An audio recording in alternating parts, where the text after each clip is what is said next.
Do you ever feel like your to-do list is absolutely endless and self-care is the first thing that will always fall off of it? If you've ever told yourself, I'll rest when I finish this project, or I just need to push through, or when I have something to celebrate, I'll do it with self-care. Well, if that's you, this is the episode for you. Alisha Robertson is on a mission to help women entrepreneurs manage their capacity and make rest a daily priority. After experiencing severe burnout, she shut down her coaching business, took a full year off, and did the deep work to redefine success. Now, as the founder of Doing Everyday Well, she's giving women practical tools to build businesses that don't require sacrificing their well-being. In this episode, we're tackling how to actually schedule self-care into your daily life, what the biggest misconception is when it comes to self-care, and why rest is your most profitable business strategy. I am obsessed with this topic, and I have seen an absolute transformation in my own personal life due to some of the strategies we're talking about today. So if you are tired of glorifying the hustle and ready to start prioritizing yourself for real, Alisha and I are here for you. Alisha, welcome to the Goal Digger Podcast. So many entrepreneurs struggle to take time for themselves, but I feel like self-care is such a buzzword these days.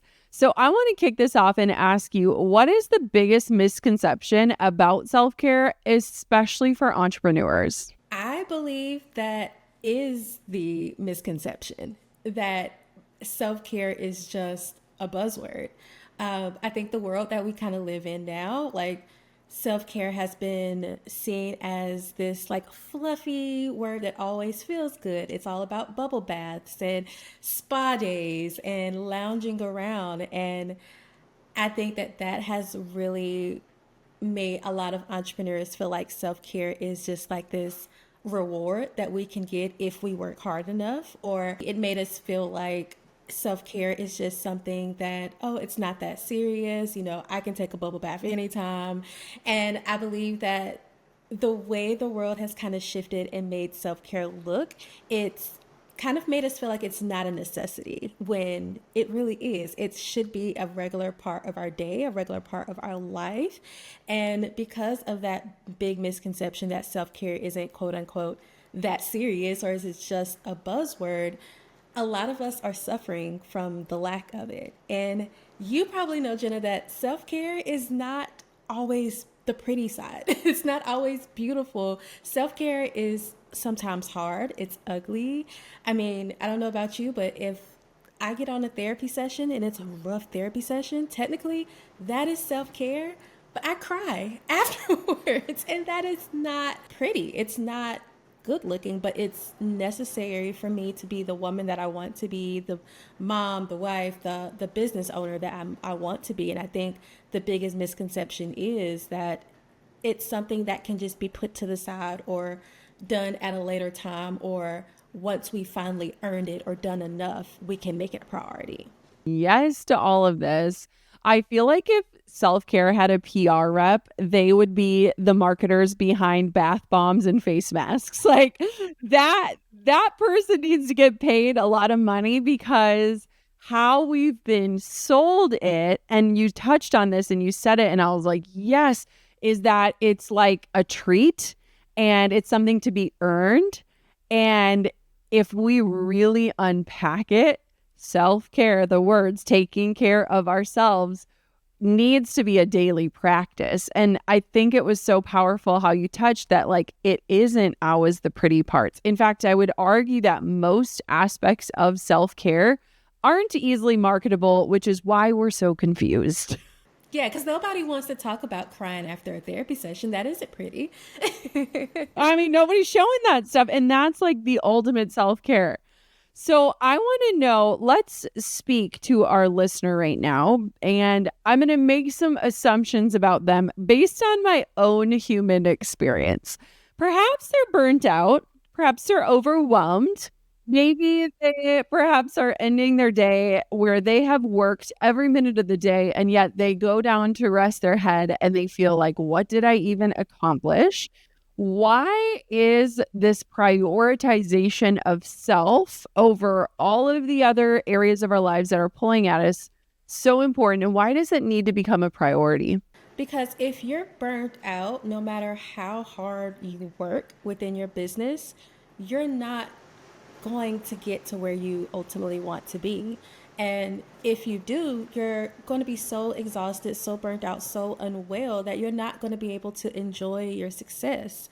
Like, I hear these stories all the time about billionaires who are making all this money and seemingly have these like perfect lives, but they're miserable, and it's more than likely because they've worked so hard, they've built this thing which is incredible, but they haven't taken the time out to actually take care of themselves. So once they've hit like the mountaintop of their career, it's like, I'm exhausted, I'm sick, my body is breaking down on me, my family doesn't like me, and it's like, what did I do all of this for?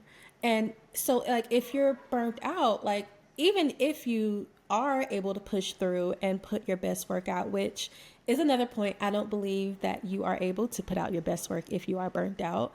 Are you even going to be able to enjoy this big life that you've worked so hard to build if you're burnt out? Whatever your idea of success is, whether it's money based, family based, time, freedom, is that going to be something you can actually enjoy and feel like, oh wow, I really have this great, well rounded life?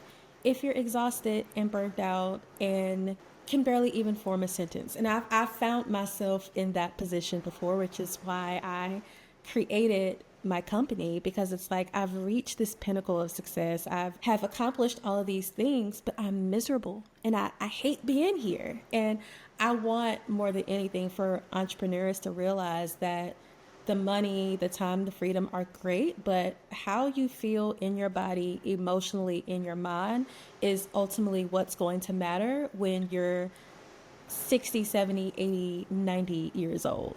I love this so much. And I can attest to everything you just said. I know some of the most successful people out there who are still seeking and searching to find what happiness is. And I also think that, I've had moments, I'll never forget, like the first time I hit six figures. I remember like standing in the shower using the same herbal essence I had used the day before, thinking like, why are the angels not singing? Like, where are those gold balloons that the girls on Instagram all have? Like, why is nobody clapping? And I was so burnt out. And it was like this realization of like, this goal isn't even sustainable.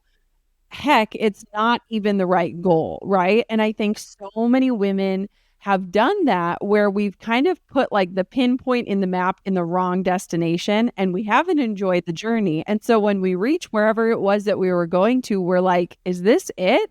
Like, is this what it's supposed to feel like? And so I think this is so powerful because if I could tell entrepreneurs anything, it is to set goals that allow you to enjoy the ride, because the achievement is one piece and we are often the type of people that are already on to the next thing when the achievement hits. And so if you're not enjoying the ride, you are literally missing your life. Yeah, exactly, exactly. And it's crazy because I didn't come to that realization until after I had my daughter, because I was so used to hustling and going and setting another goal and setting another goal and setting another goal. And it wasn't until I had my daughter, and you know how it is with kids and newborns, everything stops. Everything stops for them. And I unfortunately went through a really rough stint of like postpartum depression. And while it was hard, I'm almost thankful for it because it forced me to sit with myself and ask myself, like, is this the life that you want? This constantly trying to go after something else, constantly going through like the ebbs and flows of burnout and just constantly like stuck in that cycle. And it forced me to sit with myself and say, like, I don't want my daughter growing up thinking this is okay. That newborn baby season, as you know, only lasts a second. I didn't want to miss any of that. And I knew that in that moment, I needed to take better care of myself if I wanted to be the ultimate idea of success, which was being a good mom, which was, being able to show up in my home as I wanted to be. And that life I was living before was just no longer sustainable for me to be able to be that. I couldn't agree more. And I don't think you need kids to have this realization, but for anyone that has walked this journey, like I remember when I had my second daughter, Quinn, and now I'm chasing a toddler, sustaining a newborn, trying to heal myself and do all the things. Like that for me was when I actually really started taking my own health and my rituals and practices and my own self-care so seriously, because I was like, if I don't have the energy it requires to do the things I actually want to do, none of it is going to get done. And that for me was such a wake-up call of like, for so many years, I think I had this belief of like, you can either be successful in business or you can be well. I don't know where my brain came up with that, but I think there was this piece of me that was just like so all in on my career, which is beautiful, right? I really love that version of me, but it wasn't one that could follow me into the next stage of life. And I just remember being in this place of like breastfeeding, chasing a toddler. You don't really get downtime the second time around. And thinking about like, I have this book that I really care about and I want to launch it into the world. Well, I need energy. And in order to get energy, I have to take care of myself. And so it's just interesting because it shifts so many of the narratives that I think we as women specifically battle when it comes to, exercise is a punishment, not a way to celebrate. And food is either a reward or something to be withheld. And it really changes the dynamic. It changes the conversation. It changes your identity with it. And it puts you in a position where like self-care can become a non-negotiable without taking away from your life, but only adding to it. Exactly, exactly. I got to that point where it was like, girl, you have to do this because if you don't, you're going to end up in a really dark place. And I knew that's not where I wanted to be. So, like you said, I had to shift my mindset around no, yes, like doing this cardio workout is going to hurt, but you know what? You're going to feel stronger. You're going to feel more like yourself. You're going to feel more alive. And I really had to shift my mindset around like, no, this needs to be a natural part of your day and not just something that we use almost like, I use the example of like cough syrup. When you have a cold, you want to take some cough syrup, to instantly try to make yourself feel better. But we have to stop using self-care as like a quick fix. It has to become a regular part of your day, a regular part of your life if you want to get real results. Now, you can go do yoga and probably feel a little bit relieved for, 20 minutes or so. But if you're going to skip out on it for the next 20 days or so, you're not going to really get the full benefits of it. So you have to stop using self-care as like that quick fix. And that was probably the biggest mindset shift that I had to overcome. It's like, okay, no, this needs to be just as important as eating breakfast, brushing your teeth, taking a shower, taking care of yourself. I love that. I think too, it's so interesting because for me, kids was a great magnifying glass on this, but like when you look at when your time evaporates, you really notice like a lot of projects expand to the amount of time we give them, right? And so whether you have, a 2-hour nap window or an 8-hour work day, a lot of times you can be shocked at what you can get done in those. And I think what happens, and I know what happened for me, is like all of the different self-care rituals or routines that would benefit me were always put at the bottom of my list. And we all have the bottom of the list, right? Whether it's starting your email list or actually scheduling that, meet up with your friends where you feel alive again or whatever that is. We all have the bottom of the list and we know what's on it.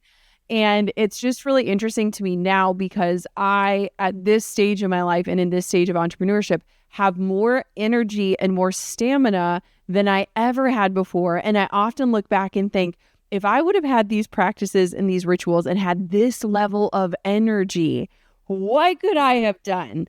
And so it's interesting how we usually put it to the bottom of the list. But when we take care of ourselves in the ways that energize us, that ground us, that bring us back into balance, you will be a better entrepreneur than if you cracked open that laptop 30 minutes sooner to get to that email, right? Right. Exactly. So one thing I love that you talk about is you talk about taking at least 1 hour a day of rest. So for a busy entrepreneur, let's dig into this, who is like, wait, I have no spare hours. I have no spare minutes. Why do you believe in this? And what are some practical ways to make this work? Yeah. So going back to what you literally just said, like we have more time than what we think. And when I talk to other entrepreneurs, they're like, no, but I'm a caregiver, I'm a mom, I work full time, I have my business. It's like I don't have any space in my day to take care of myself. And I'm like, I'm pretty sure you do. So I created a framework called the Me Hour, which is a super simple framework that helps entrepreneurs to realistically implement time for rest and self-care into their day. And the framework looks like spending 15 minutes on your mind. So mindfulness, that could be a meditation. It could be sitting in silence. It could be spending some time just brain dumping or journaling. And then you spend 15 minutes on your body. And this does not have to look like a hardcore workout if that's not your thing.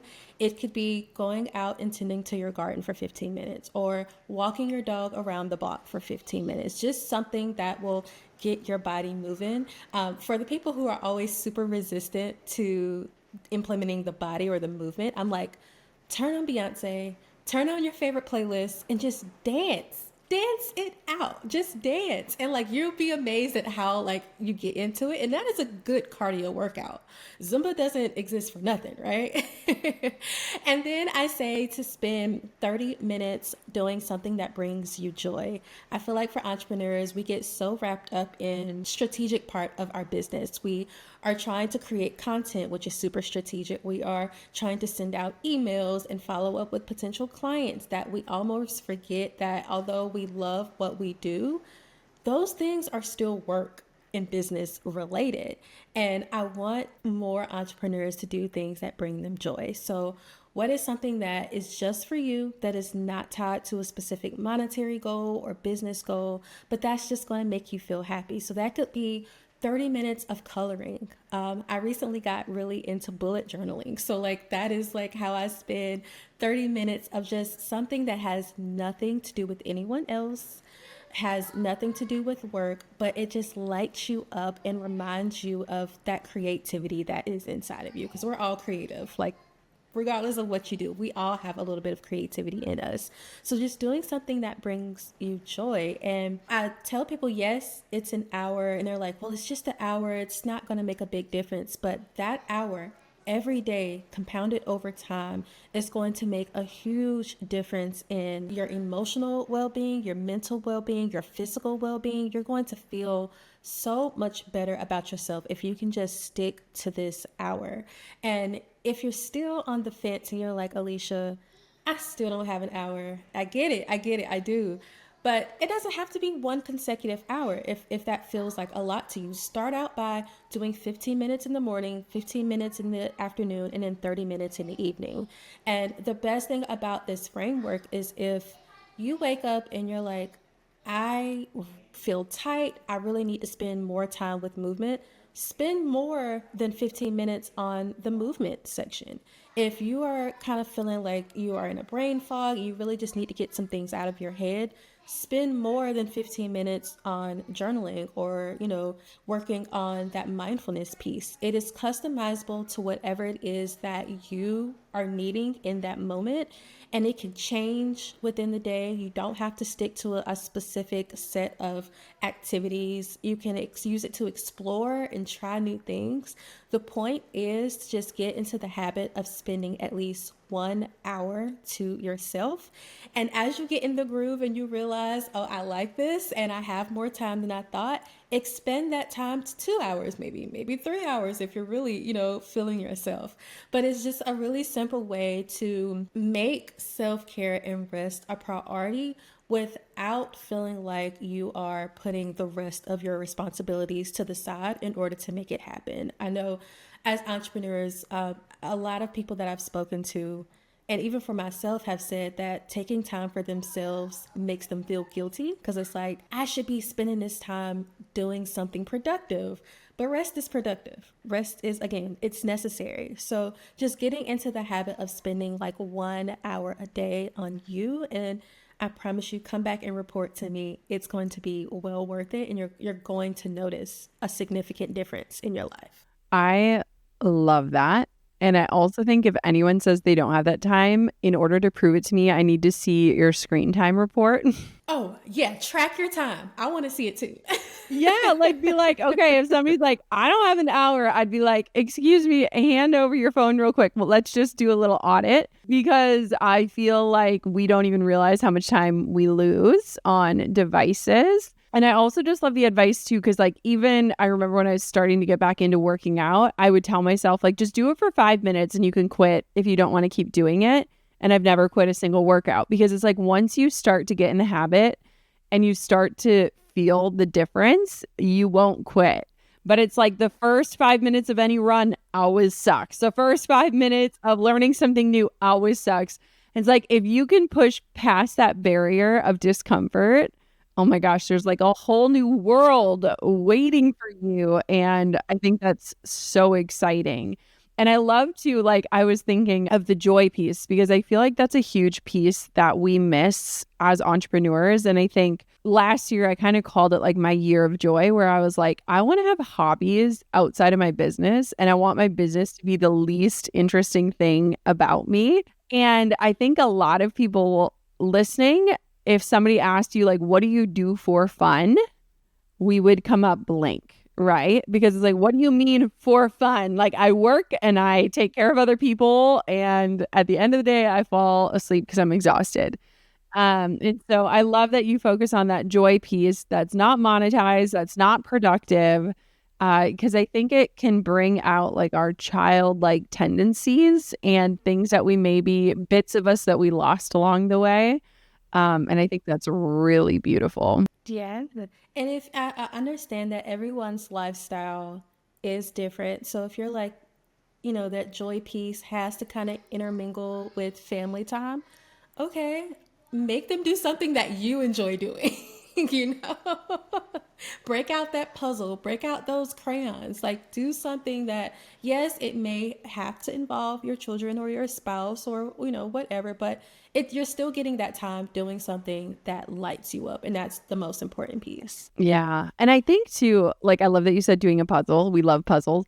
I feel like doing something tactile with your hands that doesn't involve screens is such a beautiful reminder of like presence and being here now. And I feel like kids definitely bring that out. Like our dining room table, we never sit there to eat because it always has art supplies all over it. But there is something so beautiful about like slowing down and doing that. And you don't need to be a parent to do that, but maybe order some adult coloring books. There's some like amazing adult coloring books out there and things like that. Because I think too, when you start to create things with your hands and with your imagination, it actually unlocks creativity in your own business in ways that you could not predict, which is really exciting. Yes, you have to kind of step outside of the bubble of being an entrepreneur in order to spark new ideas. Because whenever I can sit down and like color or just play, or like you said, like do something with my hands, and I finally come back to the business side, I'm like, okay, I can see this piece of content in a different way. Like, what can I do to like maybe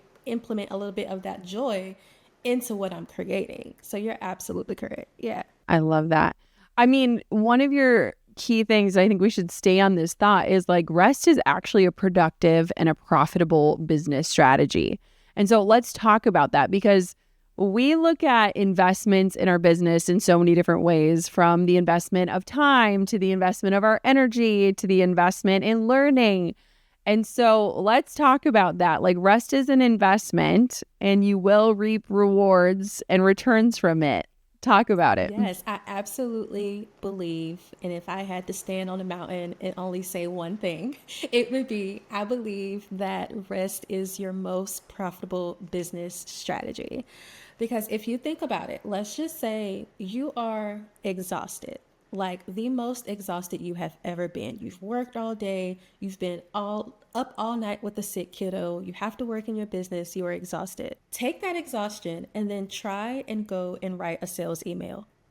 I guarantee you, if you are able to form a complete sentence, the email is going to be crap. Like it is not going to be good. Or take that exhaustion and then immediately try and hop onto a client call or a podcast interview. Your brain is going to be so tired and mush, you're not going to be able to produce your best work. So when we think about sales emails and funnels and webinars and things, yes, those are great, profitable business strategies. But if you're mentally, physically, emotionally not in the best place to create those things, you're not going to be putting out your best work, and likely your business is going to suffer from it. But if you can invest in your rest, invest in yourself, take good care of yourself, and then go and create these things, you are absolutely going to thrive because you're able to put out your best work. So that's why I say rest is your most profitable business strategy, because if you don't have that very important integral piece, you're not going to be able to come up with the other strategies and content and collaborations that you're going to need in order for your business to thrive. And if you are able to push through and create these things, are you really creating your best work? Are you just putting something out just for the sake of saying that you did it, just for the sake of saying that you took some time to market your business? It's not going to be good. So if you want to excel, if you want to be the type of entrepreneur, hit your level of success that you desire, you have to take good care of yourself because your work is going to suffer if not. One thing I have been learning and unlearning in this process, I think there are two different types of energy when it comes to entrepreneurs. I think there's like a more masculine type of entrepreneur, and this has nothing to do with gender. It is just the different types of energy that we put out into the universe. And that masculine side is really driven by ego, and it's like that force, right? Like that, like if I know the game, I can win it type energy. And it's beautiful, right? I think a lot of entrepreneurs naturally have that energy in them, and that is why they are successful. Then I think there's the feminine energy that is more flow. It is more holistic. It is more sustainable. It is more peaceful. It is more calm. And it's interesting because I feel like, especially in the last few years, I really started to honor that feminine side of me. I think she was hidden for a very long time. We didn't even know she was there. It made me so uncomfortable. I felt very uncomfortable in that sort of energy. And it's interesting because I think for women, especially achievers and entrepreneurs who are so tied to being efficient, like when I am efficient, I'm efficient every minute of my day. I'm thinking of how I can take the least amount of steps to get to the coffee maker, and while the coffee is brewing, I'm going to fill up the water pitcher and blah, blah, blah. And so in that unwiring of it, I have learned to love like the softer side of myself, but I've also learned that like as we are mothering our children or people in our lives, like we also need to mother ourselves. And I feel like that feminine energy is that essence of like the slowdown and like the stillness and the presence. And it's funny because I think a lot of people desire that. They desire to be more present for their life. And yet they're coming at it from that like masculine energy of like, I will be more present. I'm going to create systems to be more present. And it's like, wait a minute, there's a different way to get there. Have you explored that? I know that some people love that idea. Some people don't resonate with that. But for me, it's been like this unpacking of like force and flow and like what energy am I approaching this by? I have also had to do a lot of learning and unlearning of that because I have been an entrepreneur in some capacity for about 10 years now. So like when I first started, that really hard, like you said, like masculine energy was how you built a business. It was like you go after it, you set a goal, you sleep when you're dead. and that I feel like there are seasons for both almost. If you are knee deep in a launch, then sure, you set a goal, you push towards that goal by any means necessary. But outside of that, you're allowed to kind of like flow and be soft. And I think that also comes with a lot of entrepreneurs not realizing that we have a lot more control over the time and the space that we have in our business. You don't have to be on go mode every single day. Like, that is not sustainable. So when you're outside of a lunch or you're outside of this big, business event, allow yourself to be a little more softer. Allow yourself to kind of flow through your day. Allow yourself to kind of go at your task as you see fit, or as your energy flows to them, so that when you do have to be in this season of like hardcore, let's get this sprint going and like running towards the goal, you're not already exhausted going into that. So I definitely understand. I think how a lot of us were taught to be entrepreneurs, it's always go, go, go, go, go, go, go. But like you said, we need that feminine piece kind of drawn out of us. That's like, no, relax, take your time in this season, flow, preserve your energy. So when it is go time, you can push through and then relax again. Yeah, but it's really hard. We forget that like men's bodies reset every 24 hours and like women's bodies are like every 28 to 33 days. Like we forget that like we function differently and like we're playing by the men's rules, but it's like, what if we rewrite them? Because it's just so interesting to me, like unpacking that and like how we think we should be able to like outperform ourselves every day and all these different beliefs that I think originate from men potentially. I don't know. But also that we've bought into either consciously or subconsciously. It's really interesting that, as we start to unpack, we can like see the areas of like, wait, I need more flexibility in my life or business, or this time of the month is going to be really hard for me to show up in this way. What does that look like? And so I think that's amazing. What is a common mistake that people make when trying to implement self-care routines, and like, how can they avoid it? Ooh, so many. But the one that comes off the top of my of mind instantly is trying to implement self-care strategies or routines that are not really serving you. So again, the wellness industry, self-care is a buzzword. There are always trends about these things going around. It's like, you need to do this mask, you need to do this type of like eating or diet. And we try all these things and we're like, why are they not working? And it's because they weren't meant to work specifically for us. We have to figure out what fills our cup. And if you're not used to taking time out for yourself, that is going to take some experimentation to like figure that out. For example, for myself, my friends are really into like cardio and like HIIT workouts and like, let's get our energy up. That does not work for me. I am more of a bar, a little light Pilates, yoga, meditation. That works for me. So like if you're trying to fit something into your lifestyle that your mind or your body just does not resonate with, it's not going to work for you. So, and I think that's a big reason why a lot of people in general, even outside of entrepreneurs, struggle to take time out for themselves, struggle to prioritize self-care, is because they don't specifically know what that looks like for them. And it does, again, take some experimenting. It takes some trying out different things. Go get a ClassPass membership and figure out, like, use that as a way to figure out what works for you. But you have to figure out like what your body and your mind is needing and what resonates. And once you find it, it's not hard. You will understand. The way my mind flows and I feel 10 times better after I meditate shows me that that is my thing. For you, it may be that hardcore HIIT workout, hour-long cardio. That may be what your mind and body needs, but you have to find your thing. And once you find your thing, you'll also find that it's a lot easier to make self-care and rest a daily priority, because it's like, I'm excited to journal. I'm excited to have some time to color. I'm excited to go run, 4 miles outside. So you really have to find your thing in order for you to be able to commit to it. I love that.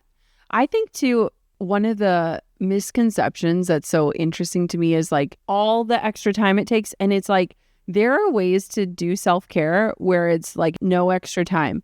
Like I remember even talking to my therapist about just like a deeper desire to like get back in my own energy and body, where I feel like When I'm working, all the energy is going out in that way. When I'm with my kids, all the energy is going into them. And I was like, I need like ways to ground. And she's like, well, do you do skincare? I was like, yeah, I use Primal Pure. I do it every day. Last 7 years. And she's like, okay, so what is the environment? Like, what is the approach with these skincare? Are you bringing in that like deep desire to tick all the boxes, or are you actually slowing down and just noticing, how does this smell? How does it feel on my skin? What am I thinking about? And it's like, there are so many ways to invite in self-care into the moments that you're already spending in your life if you just slow down just a little. I used that example with someone. I'm glad you said I used that example with someone a few days ago when we were talking about like hydration and getting your water in. And I'm like, they were like, I hate drinking water. I'm like, get your water, sit down, and sip slowly. Like, just enjoy it. Like, and recognize how it makes all of your senses feel. Like you feel the coldness, you feel refreshed, you see how your body temperature changes. Like, something so small that we do every single day, like you said, just slow down and enjoy it. And I promise you, it makes it a lot more attainable. And that is self-care. That exactly is what self-care is. I love it. I think this is such an important conversation. I think women can shy away from it because our to-do lists are long indeed. But what would be your final piece of advice for someone listening and they're like, this sounds great, but I know I'm going to struggle to implement it because I have struggled in the past. What would you say to them? Yeah, so I would definitely say to put it on your calendar, put it on your to-do list, put it at the top of your to-do list, and set your boundaries around it in the same way that you have to set boundaries for meetings, that you have to set boundaries for like that deep creative time or thinking time in your business. Set those boundaries around yourself, because it is easy for entrepreneurs to say, oh, it's my schedule, I don't have to do this. No, set that hard boundary around yourself and say, yeah, I am going to make this happen. Set the boundary around your family, your friends, your coworkers, whoever could possibly intervene on that time. Set those boundaries and make this time a priority in the same way you would writing that sales email, hopping on that, a coaching call or whatever.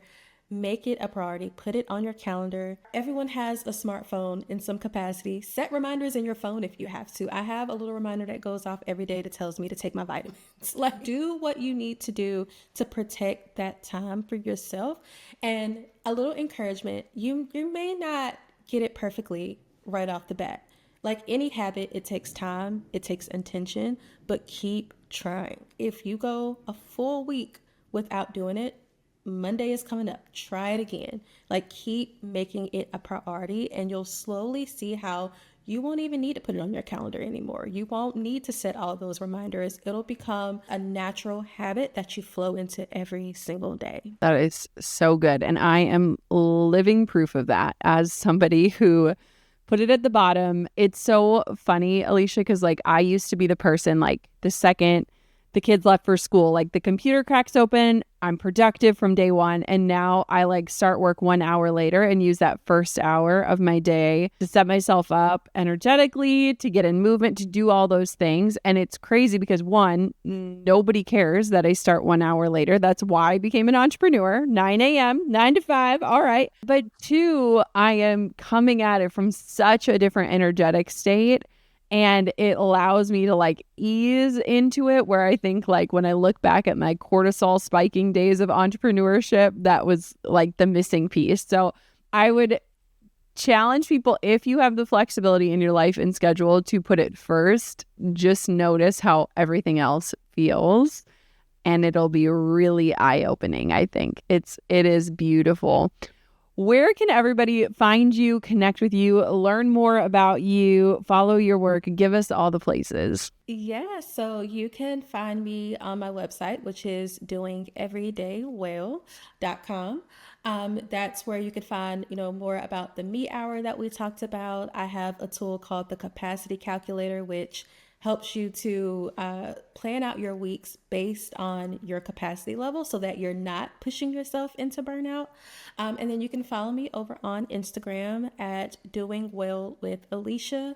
That's where I kind of share like a little behind the scenes of like how I am taking my own advice and sharing like what's working, what's not working. But yeah, you can find really all of the details over on the website. Thank you so much for coming on the podcast today. This was such a treat. Thank you, Jenna, for having me. And I hope all of our listeners take action to feel well. It's interesting because when I think of self-care in my own life, it actually came into my life and became a part of my life when I was busier than ever before. When I had 2 tiny daughters that needed me, when I had a book coming out into the world, when I had a business that required being sustained, it was then that I realized if I really don't take care of myself, none of this will happen. None of this will be healthy. And so it has been such a transformative journey for me. And I hope that in today's episode, you see opportunities to add self-care into your daily life.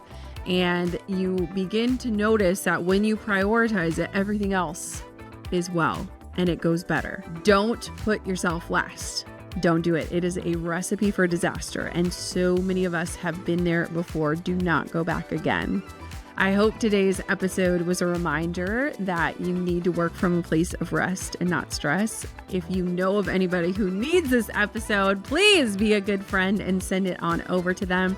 And thank you again for listening to this episode of the Goal Digger Podcast. Until next time, keep on digging your biggest goals and don't forget to rest.